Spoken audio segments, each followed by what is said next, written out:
Herkese merhabalar, videoma hoş geldiniz. Bugün sizlere YouTuber olmak için sahip olmanız gereken özelliklerden bahsedeceğim. Videoya geçmeden önce videoyu beğenmeyi, aşağıdaki abone ol butonundan kanalıma abone olmayı ve hemen yanındaki zil butonuna tıklayıp bildirimleri açmayı unutmayın. İsterseniz hiç vakit kaybetmeden videomuza geçelim.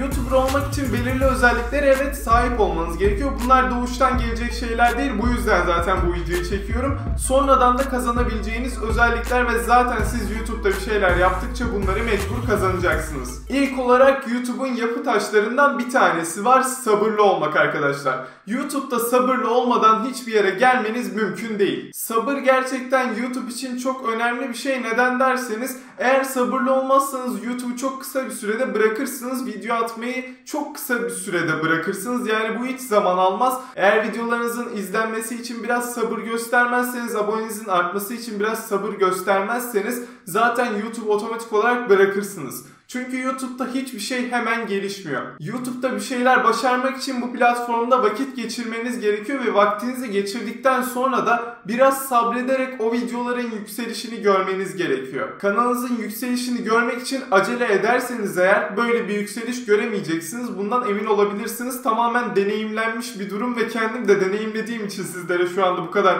rahat bir şekilde bunu söyleyebiliyorum. Videolarınızı çektiniz, kanalınıza yüklediniz, her gün video atıyorsunuz belki ama diyorsunuz ki abonem artmıyor, izlenmem artmıyor. Bu arkadaşlar bir sorun değil aslında. Eğer siz sabrederseniz, bunu yapmaya devam ederseniz hiçbir sıkıntı kalmayacaktır ve siz sabrettikçe kanalınız büyüyecektir. Tabii ki bunun hiçbir zaman garantisini veremeyiz. Belki siz ne kadar sabretseniz de kanalınız yükselmeyecek. Böyle bir durum da olabilir.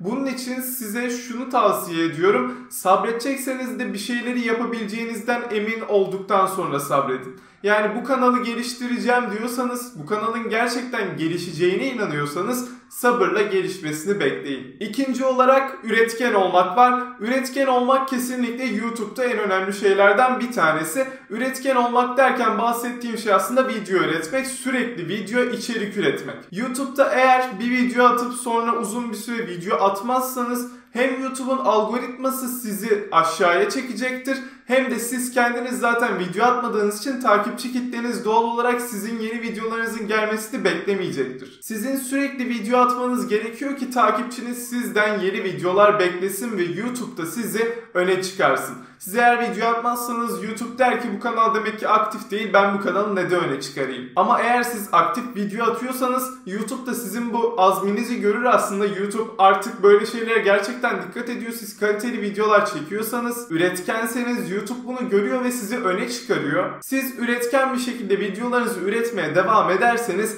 kesinlikle YouTube'da burada sizi öne çıkaracak ve takipçileriniz de sizi takip etmeye devam edeceklerdir. Üçüncü olarak üretken olmanın hemen devamında gelen şey devamlılık var. Devamlılıkta üretkenlikle aslında bir nevi bağlantılı diyebiliriz. Üretken olmak dedik, sürekli video üretmek dedik. Ama burada önemli olan aslında devamlılık. Yani video ürettiniz, videolarınızı ürettikten sonra nasıl bir yol izleyeceksiniz? Haftada bir mi video atacaksınız? Haftada 2 video mu atacaksınız? Her gün mü video atacaksınız? Bu bir devamlılıktır. Mesela siz dediniz ki ben haftada bir video atacağım ve siz YouTube kanalınızın hayatı boyunca hep haftada bir video attınız. İşte bu bir devamlılıktır. Bir hafta bile aksatmadan her hafta bir video attığınızda bu sizin devamlılığınızı gösterir ve bu şekilde ilerler. Aslında buna planlı çalışmak da diyebiliriz. Hep planlı bir şekilde videolarınızı atarsanız ve sürekli devamlılık içinde çalışırsanız kesinlikle iyi yerlere geleceksiniz. Bundan emin olabilirsiniz. Eğer sürekli YouTube kanalınıza ara verirseniz, eğer çok sıkı bir takipçi kitleniz yoksa geri döndüğünüzde o takipçi kitlesinin yarısını bile yerinde bulamazsınız. Bu kesinlikle kesinleşmiş bir durum. Yani tabii ki istisnalar olabilir. Yani sizi çok seven, böyle çok sıkı takip eden bir takipçi kitleniz varsa bu durum farklı olabilir.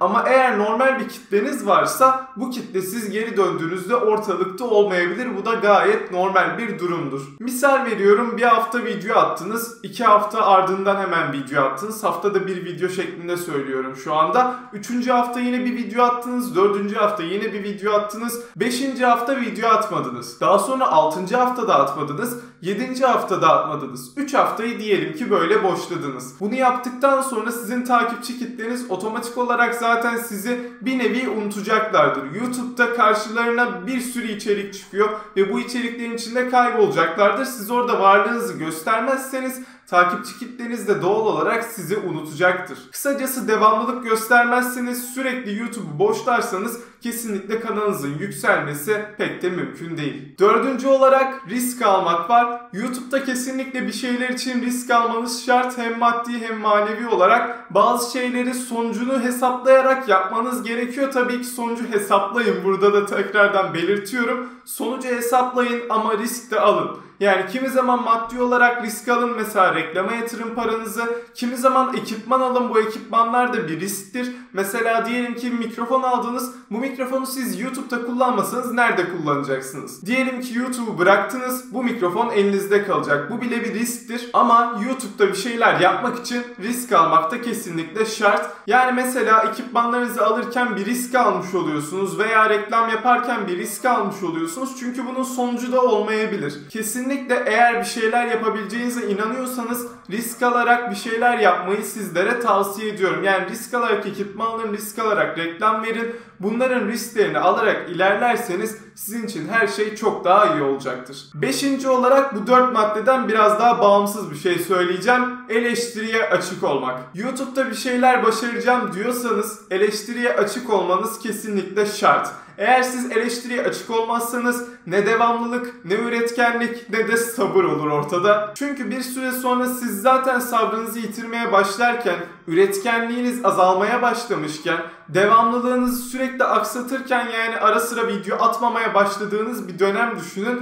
Ve bunların arasında siz yapılan eleştirileri kendinize katmak yerine bunlara direkt savaş açarsanız kesinlikle çok daha kötü etkileyecektir. Bu sizin ne sabrınız kalacaktır, ne üretkenliğiniz, ne devamlılığınız. Ama eğer siz gelen mantıklı yorumları kendi lehinize çevirirseniz, insanların yorumlarını önemseyerek kendinize katarsanız çok daha iyi yerlere geleceksiniz. Mesela biri sizin kameranız hakkında bir eleştiri yaptı diyelim. Siz bu görüntüyü en iyi nasıl yapabilirim ona önem göstermelisiniz. Eleştirileri kendi lehinize çevirdiğinizde hem kendiniz için hem de YouTube kanalınız için güzel bir gelişme olduğunu zaten fark edeceksiniz. Eleştirilerden kasıt hakaretlerden kesinlikle bahsetmiyorum. Aslında bunların içine bu da giriyor. Eğer hakaret geliyorsa da o hakaretlerin hiçbirini umursamamanız gerekiyor. Eğer hakaretleri kafanıza takarsanız, o insanlarla böyle teker teker ilgilenirseniz hem bu insanlar size yorum atmaktan vazgeçmeyecek hem de siz sürekli bunları kafanıza takarak hiçbir şey başaramayacaksınız. O yüzden gelen hakaretleri kesinlikle ortadan kaldırın, ya silin ya umursamayın. Hatta yani